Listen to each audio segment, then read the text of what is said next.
Hi everyone, I hope that you're having a good day today. It was actually really nice out. I got outside for a nice 2.5 mile walk this morning. Tomorrow's supposed to be rainy, so I hope you got some fresh air.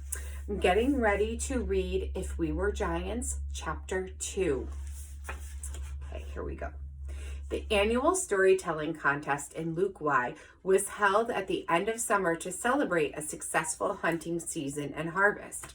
The hard work of collecting food was done, and the whole village took a break before the labor of salting meat, preserving fruit, and storing grain for the winter was begun. As everyone congregated in the huge common area in the center of the village, more people than Kira had ever seen in one spot, she watched vendors push their way through the crowd, peddling roasted meat on sticks and bags of honeyed nuts. Parents bounced toddlers on their knees while clusters of friends drank deeply from wooden cups. Children close to Kira's age marked the perimeter of the storyteller circle, crammed shoulder to shoulder in the front row, leaning forward in eager anticipation. Kira watched from her vantage point at the rear of the crowd, where she had made a perch by piling up the blankets in the cart so she could see over the heads of the grown-ups. Taro was off preparing for the contest, and there was absolutely no need for him to know what Kira was working her way through a third bag of the delicious nuts.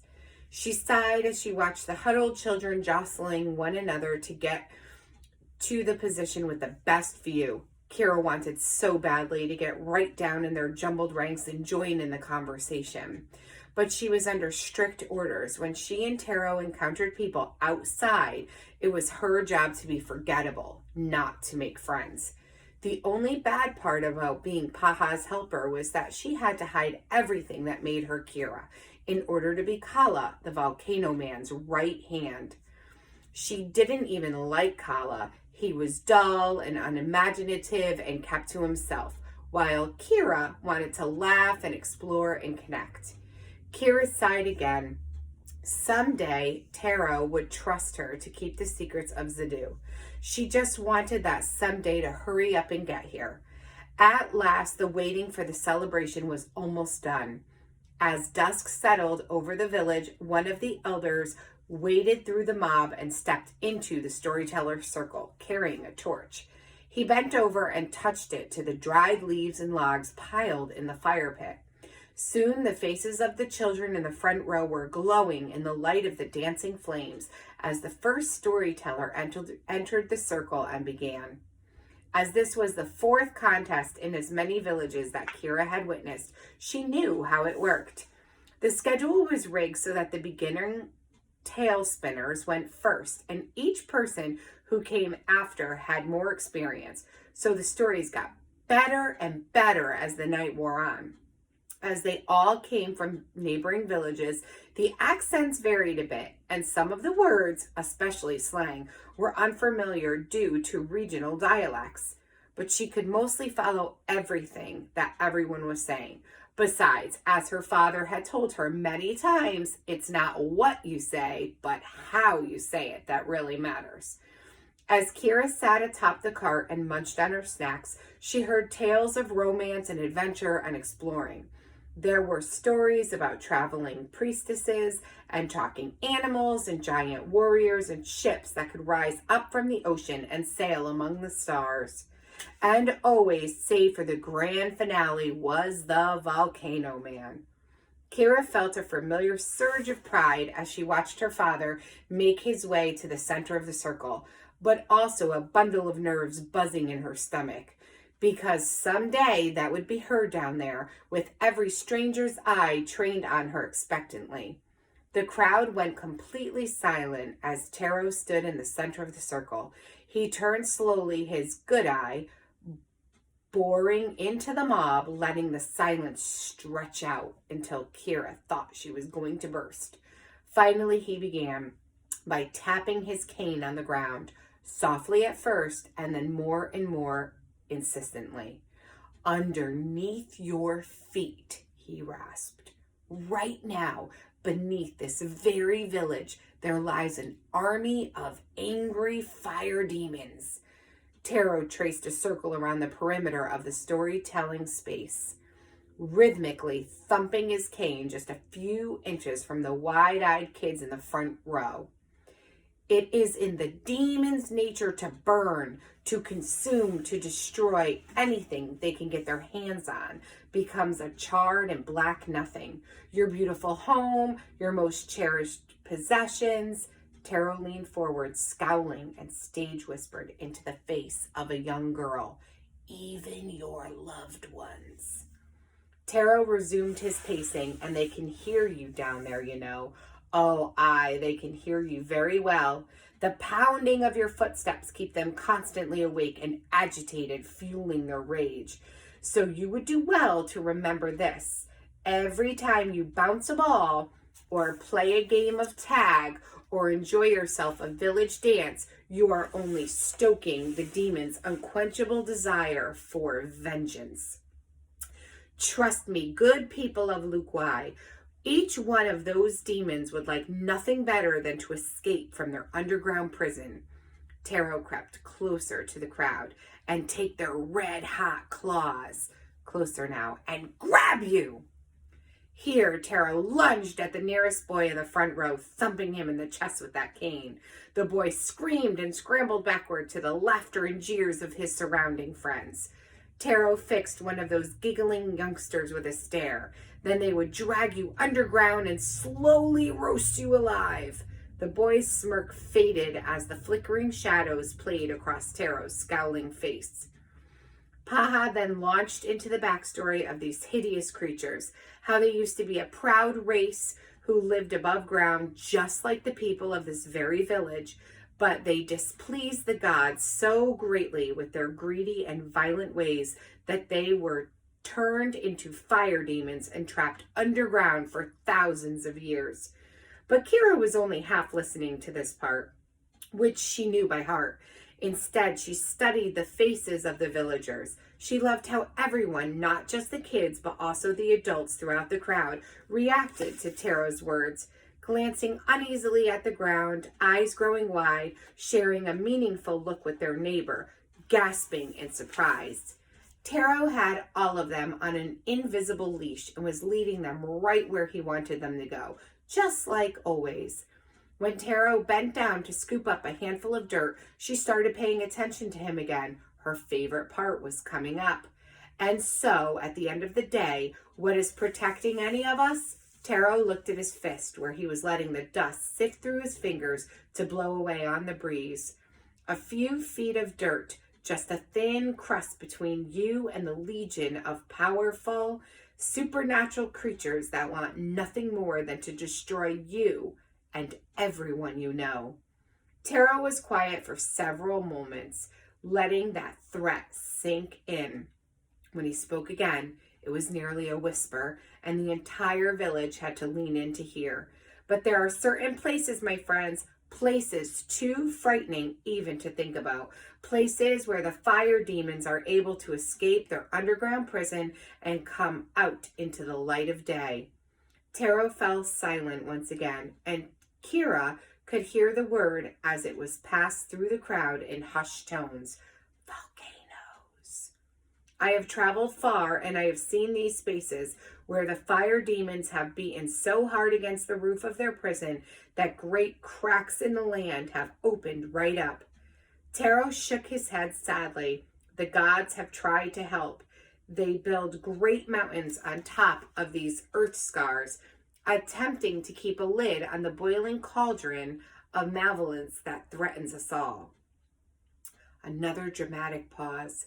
Kira studied his technique, what Taro was doing to get the timing just right, because she could practically feel the entire assembly holding their collective breath for the next part.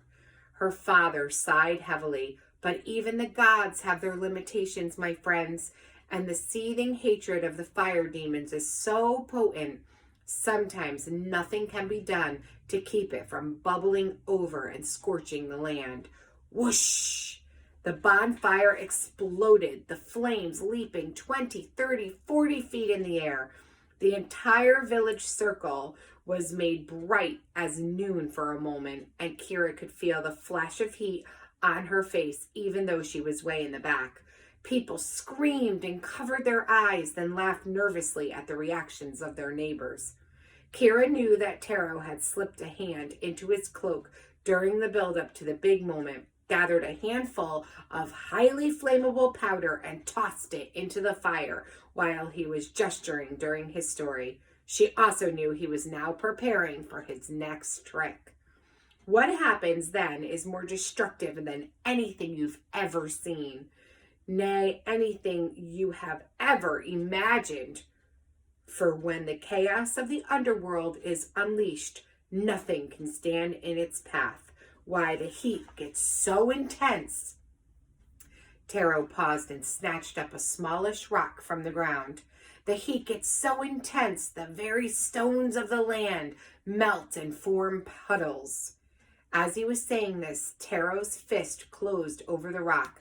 A thick goo dripped through his fingers and splattered on the ground. The crowd gasped. Kira grinned. While the exploding bonfire was bigger and showier, she appreciated the melting rock trick more. First, you had to retrieve the packet of goo from your pocket and subtly cup it in your palm without anyone noticing. Then you had to send the rock sliding down your sleeve without making any unnatural movements. Finally, you had to time the dripping of the goo with the disappearance of the rocks so they looked like one in the same. She had been practicing for 6 months and was just now getting to the point where she could pull off the trick. Well, kinda. With very small pebbles anyway.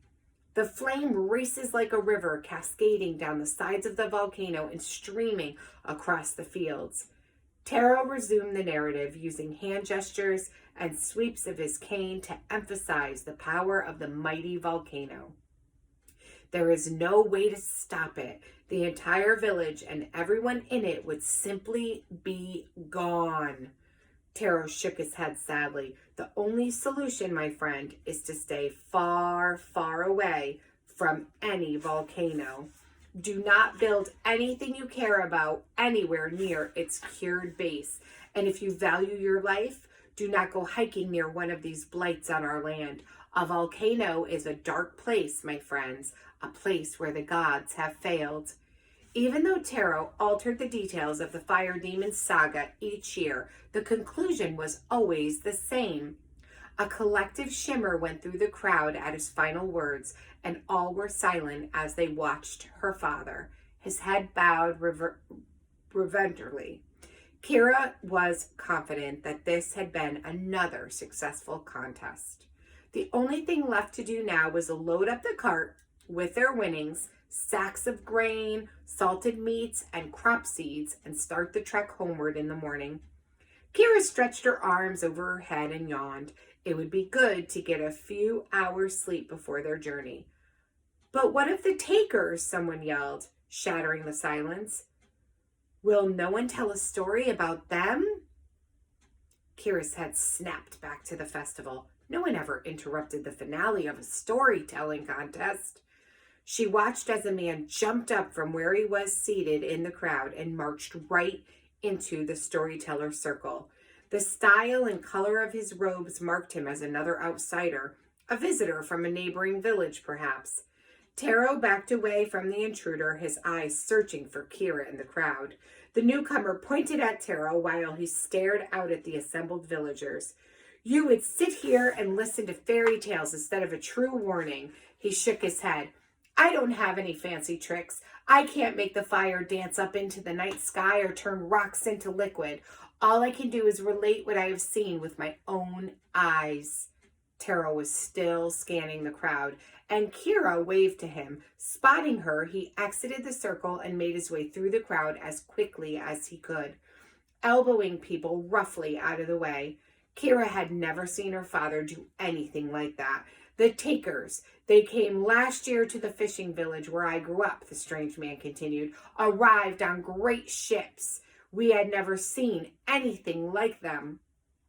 The village elder who had lit the bonfire to start the festivities entered the circle, flanked by 2 strong men. The contest is over, my friend, he said, motioning to the newcomer to follow him out of the circle. But the new storyteller ignored them.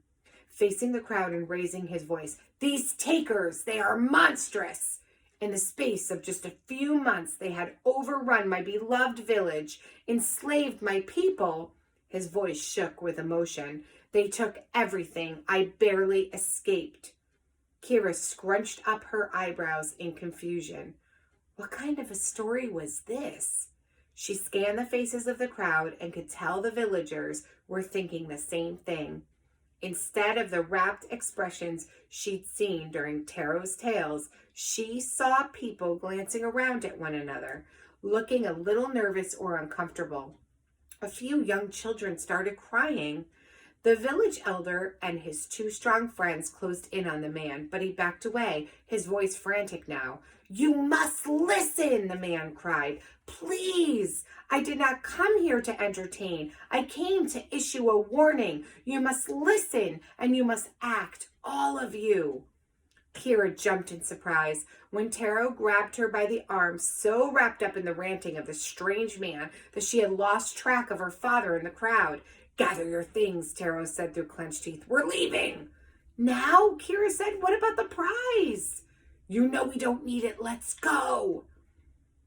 "But we've never left this early." "Now, Kira." Taro spoke in his sternest volcano man voice. There was no arguing with that. He started pulling the cart away before Kira had even jumped down from her perch. The man in the circle rushed to finish his tale before he was caught up and forcefully removed. "I escaped to a village near here on the south side of the volcano. Nafalu. You must have heard of it. Near the waterfall, yes, the cliffs, a beautiful place." His voice rose to a shout. "And I am here to tell you that a group of takers was spotted in the area just last month.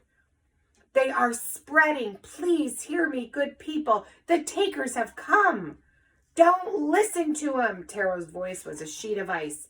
The cart was nearly to the village gates, but Kira craned her neck to look back over her shoulder. The man was shouting now as he was being dragged away. "You must not let the takers anywhere near here. You must be vigilant and protect yourselves, or your village will be next to be taken." Wow. What do you think? Do you think he was making up a story, or do you think his warning was true? Do you think that they're in danger? Stay tuned for chapter 3.